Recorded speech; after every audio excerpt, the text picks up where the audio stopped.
आज के वीडियो में हम अलजेब्रा के बेसिक्स को जानेंगे। बेसिक जो इसके टर्म्स हैं, इसकी जो डेफिनेशंस हैं, उसका यूज़ कैसे करते हैं, इन सब के बारे में डिटेल में जानेंगे। सबसे पहले जो हमारा टर्म है वो है अलजेब्राइक एक्सप्रेशन। एक्सप्रेशंस क्या होते हैं? जब भी किसी स्टेटमेंट को मैथमेटिकली एक्सप्रेस किया जाता है, कोई भी स्टेटमेंट है उसको हमें मैथ्स में लिखना है और उसको लिखने के लिए नंबर्स और लेटर्स, नंबर्स के साथ साथ लेटर्स का भी यूज़ किया जाता है। तो इसको जो रिज़ल्ट में जो लिखा जाता है उसको हम कहते हैं अलजेब्राइक एक्सप्रेशन। जैसे फॉर एग्ज़ाम्पल, जैसे हमने मान लीजिए कि किसी अलमारी में जितनी भी किताबें हैं उसकी आधी जो है वो राम की हैं। तो अब हमें अननोन नंबर क्या है कि अलमारी में कितनी किताबें हैं। तो उसके लिए हम एक लेटर को मान लेते हैं कि माना जो बुक्स हैं कितनी है is equal to X, total books है एक्स। तो राम की कितनी हुई, इसकी आधी, एक्स बाई 2। ये एक अलजेब्राइक एक्सप्रेशन है, यानी हमने अपनी बात को एक लेटर और नंबर के कॉम्बिनेशन की मदद से कहा। तो ये जो फाइनल हमारा रिजल्ट आया है ये क्या है, अलजेब्राइक एक्सप्रेशन। या इसे हम और भी तरीक़ों से हम इसको एक दो एग्जाम्पल और देखते हैं। जैसे मान लीजिए कि राधा के पास सीता के 2 गुने पैसे हैं। तो राधा के पैसों को कैसे हम बताएंगे? तो माना सीता के पास ए पैसे हैं, तो राधा के पास कितने हैं, सीता के 2 गुने यानी कि 2a। तो ये जो है, ये जो हमने 2a लिखा है ये क्या बता रहा है कि राधा के पास कितने, जितने भी सीता के पास है जो अननोन नंबर है उसको हम लेटर के रूप में मानते हैं और फिर उसकी मदद से हम अपना रिजल्ट या अपना एक्सप्रेशन देते हैं कि क्या हमारा रिजल्ट होना चाहिए। इस तरह से बहुत अलजेब्राइक एक्सप्रेशन है। 2-4 एग्जाम्पल्स हम यहाँ पर देखते हैं। जैसे कि x+5 ये एक अलजेब्राइक एक्सप्रेशन है, या 2x+3y, या फिर x² + 2xy, या कुछ भी जो लेटर्स और नंबर का कॉम्बिनेशन जो हम लिखे हुए देखते हैं बुक्स में, वो सारे क्या हैं, अलजेब्राइक एक्सप्रेशन। दूसरा जो हमें क्लियर करने की ज़रूरत है कि टर्म क्या होता है। टर्म्स, अलजेब्रा में टर्म्स क्या होते हैं, चलिए एक एग्जांपल मैं आपको बताती हूँ। देखिए यहाँ पर मैं लिख रही हूँ 2xy z, ठीक। और दूसरा इसमें लाइन में लिख रही हूँ 2 + x - y + z। तो ये जो पहला है इसमें 1 टर्म है और इसमें 1 2 3 4 टर्म्स हैं। तो टर्म्स को हम कैसे फाइंड आउट करते हैं कि एक अलजेब्राइक एक्सप्रेशन में जब वो लिखा हुआ है तो उसे माइनस और प्लस के निशान जो है उसको देखते हैं हम। जब वो आ जाते हैं तो एक टर्म सेपरेट हो जाता है। देखिए यही सेम लेटर्स ऊपर भी हैं लेकिन इसमें एक सिंगल टर्म है, जब तक, क्योंकि इनके बीच में कोई माइनस प्लस का साइन नहीं है। तो जब तक ये मल्टीप्लिकेशन और डिवीजन के फॉर्म में रहते हैं तो ये एक टर्म है। और इसमें देखिए 1 टर्म, फिर प्लस का साइन आ गया तो ये खत्म हो गया, ये एक टर्म हो गया। Second term, the third term and fourth term.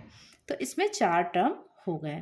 तो इस तरह से हम टर्म्स की काउंटिंग करते हैं और टर्म्स के बेसिस पे जो एक्सप्रेशंस है उनको, कितने तरह के एक्सप्रेशंस होते हैं। अगर एक सिंगल टर्म वाले जितने होते हैं, सिंगल टर्म जिसमें एक होते हैं जैसे कि 2x या फिर x² या xy z² या 5x² y², ये सारे सिंगल टर्म्स हैं। इनको हम एक पद वाले या मोनोमियल्स कहते हैं। मोनोमियल्स एक टर्म वाले। और अगर इसमें 2 टर्म है जिसमें 2 टर्म्स वाले कैसे काउंट होते हैं, जैसे देखिए x+y या 2x + 5 या X square plus Y square, A B plus B C, या X Y minus B C. इस तरह मतलब इसमें दो टर्म्स हम काउंट करते हैं, तो इन्हें हम दो द्विपद वाले द्विपदी या बाइनोमियल्स के रूप में इंग्लिश में जानते हैं। अगर टर्म्स की संख्या 3 हो, जैसे काउंटिंग हम कर रहे हैं इसी तरह से करेंगे। अगर टर्म्स की संख्या 3 हो, जैसे कि X Y plus Z plus 2, या A plus B plus C D, या X square plus Y square plus 2xy, ये सारे 3 टर्म्स वाले हैं। तो ऐसे एक्सप्रेशंस को ट्राइनोमियल्स या त्रिपदी, हिंदी में 3 पद वाले कहते हैं। तो काउंटिंग इसी तरह से करेंगे। प्लस या माइनस का साइन आने पर टर्म, जो एक पद है एक टर्म है, वो अलग हो जाता है। फिर अगर 3 से भी ज़्यादा टर्म्स हैं, जैसे कि मान लीजिए 3 से ज़्यादा टर्म्स हैं, जैसे a plus B plus C D plus 5, 4 terms हैं इसमें, 1 2 3 4, या फिर X Y plus Y Z plus Z X plus 6 minus 7c, तो इतने सारे टर्म्स हैं इसमें। तो ऐसे को पॉलिनोमियल या बहुपदी, जब 3 से ज़्यादा हो जाते हैं तो पॉलिनोमियल्स या बहुपदी इनको कहते हैं। ये टर्म्स किस तरह से काउंट होते हैं ये आपको क्लियर हो गया होगा। अगली चीज़ जो हम अलजेब्रा में पढ़ते हैं वो है कोफिशिएंट्स या गुणांक।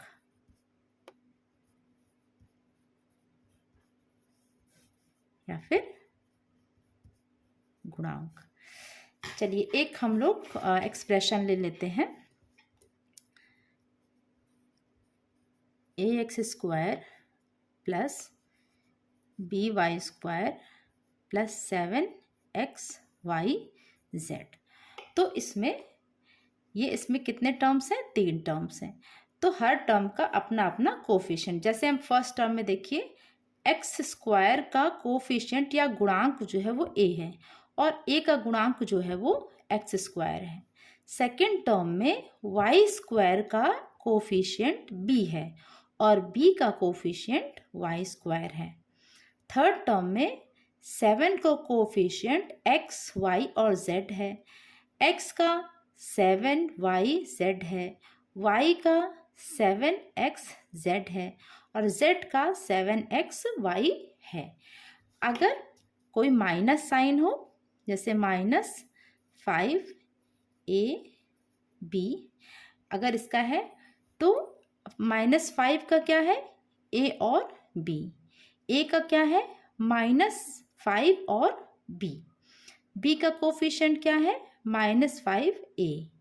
ab का क्या है? -5। यानी कि जिस टर्म में जिस लेटर या नंबर को हम सेलेक्ट कर रहे हैं उसके अलावा जो कुछ है जिसका उससे मल्टीप्लाई हो रहा है निशान के साथ विद द सिंबल, वो सब उसका कोफिशिएंट है। यानी इससे इसका गुणा हो रहा है, वो सारी चीज़ें उसकी कोफिशिएंट है। तो कोफिशिएंट 2 तरह के होते हैं। एक तो न्यूमेरिकल, अगर खाली न्यूमेरिकल यानी कि संख्यात्मक जो है वो पूछा जाए, न्यूमेरिकल कोफिशिएंट या संख्यात्मक हो, तो उसमें जैसे इसमें हम केवल न्यूमेरिकल कोफिशिएंट क्या है? केवल -5। और इसमें अगर देखा जाए तो 1 1 7। और दूसरा है अलजेब्राइक, यानी हमें केवल लेटर्स को ही काउंट करना है, अलजेब्राइक कोफिशिएंट्स। लेकिन दोनों का मीनिंग वही है कि जो मल्टीप्लाई कर रहे हैं टर्म में, जो चीज़ भी मल्टीप्लाई कर रही है उसी को हमें बताना है, दैट इज कॉल्ड कोफिशिएंट या गुणांक। अगला जो हम टर्म वैल्यू जो पढ़ते हैं इसमें वो है डिग्री। डिग्री क्या होती है इसे समझते हैं।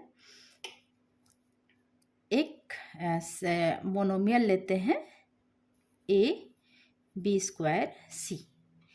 इस टर्म की डिग्री कैसे निकालते हैं? इसमें जो भी लेटर्स हैं उनके ऊपर जो पावर्स हैं, जैसे ए के ऊपर कुछ नहीं दिख रहा, इसका मतलब एक, ए की पावर क्या है 1, बी की क्या है 2 और सी की क्या है 1, तो सबको जोड़ के हो गया 4। इस टर्म की डिग्री है 4, यानी कोई जो टर्म है उसमें जितने भी जो लेटर्स उनके ऊपर जितनी पावर है सबका एडिशन को हम डिग्री कहते हैं।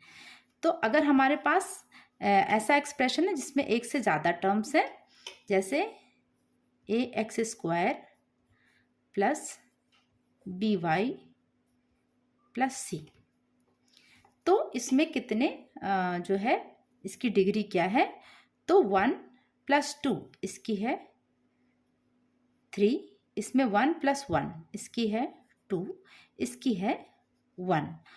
तो ये अलग अलग टर्म्स की हो गई। लेकिन अगर इस एक्सप्रेशन की डिग्री पूछी जाए तो जिसमें जो सबसे बड़ी है यानी कि 3 ही इसकी डिग्री होगी। एक और एग्जाम्पल ले लेते हैं।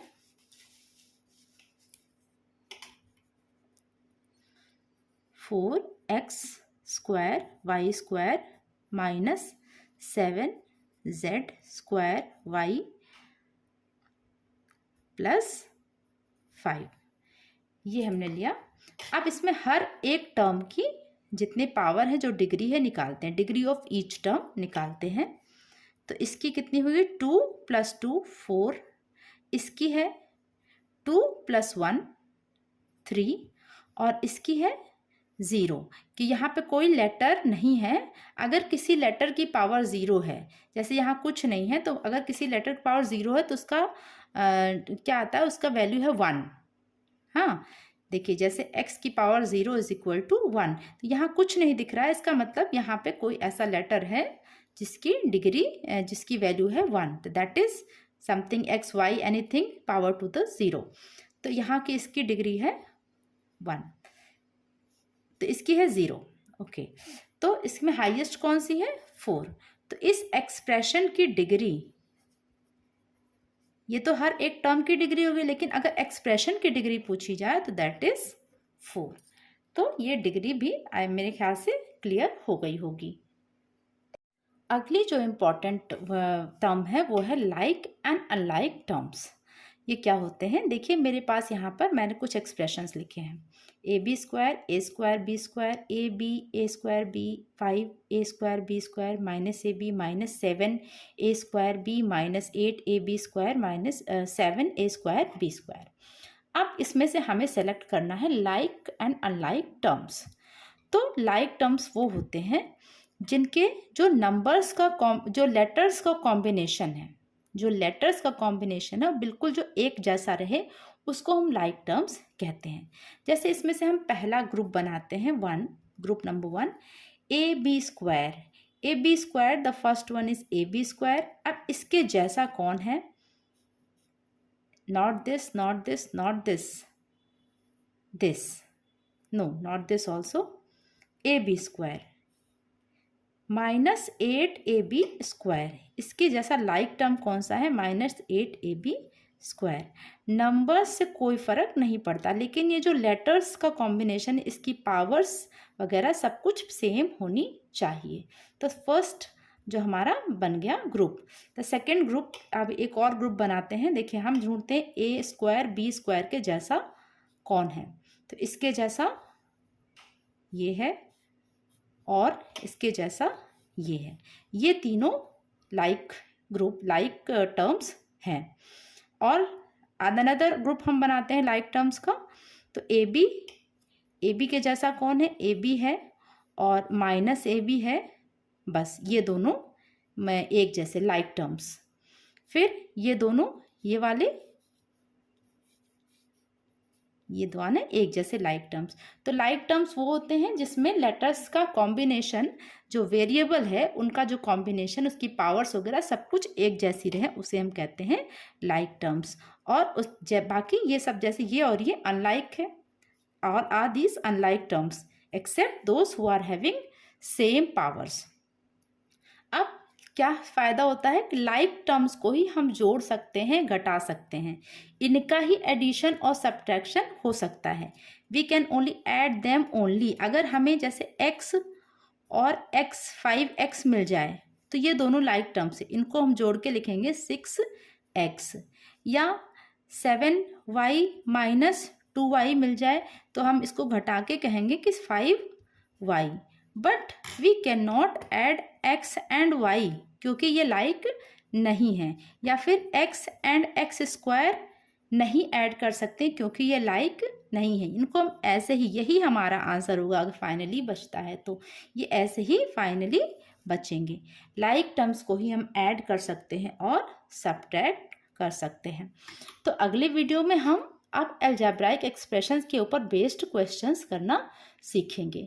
यदि आपको वीडियो पसंद आई हो तो प्लीज़ लाइक करें और चैनल को सब्सक्राइब करें। Thank you for watching.